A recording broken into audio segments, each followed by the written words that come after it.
अस्सलाम वालेकुम नाज़रीन, SS न्यूज़ सां गॾु आहियां आयशा सजाद। नाज़रीन, अव्हांखे अफ़सोसनाक ख़बर खां आगाह कंदा हलूं त ठटे भरिसां कोयले जी खाण मां 40 कलाकनि बाद 7 पोरियतनि जा लाश हथ कया विया आहिनि। SS न्यूज़ जे रिपोर्टर तनवीर ख़ास खेली मूजिबि झंपीर वटि कोयले जी खाण मां 40 कलाकनि बाद 7 पोरियतनि जा लाश कढिया विया। कोयले जी खाण में बरसाती पाणी भरजण सबबि फोत थियल 7 पोरियतनि जा लाश ॿाहिरि कढिया विया। उन सिलसिले में DC ठटो जो चवणु आहे त 2 ॼणनि जा लाश ॻोल्हण लाइ रेस्क्यू जो अमल जारी आहे।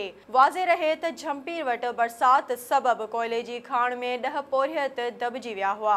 नाज़रीन, अव्हांखे हिकु भेरो ॿीहर ॿुधाईंदा हलूं त झंपीर वटि कोयले जी खाण मां 40 कलाकनि बाद 7 पोरियतनि जा लाश कढिया विया। कोयले जी खाण में बरसाती पाणी भरजण सबबि फोत थियल 7 पोरियतनि जा लाश ॿाहिरि कढिया विया। उन सिलसिले में DC ठटो जो चवणु आहे त 2 ॼणनि जा लाश ॻोल्हण लाइ रेस्क्यू जो अमल जारी आहे। वाज़े रहे त झंपीर वटि बरसात सबबि कोयले जी खाण में 10 पोरियत दॿिजी विया हुआ।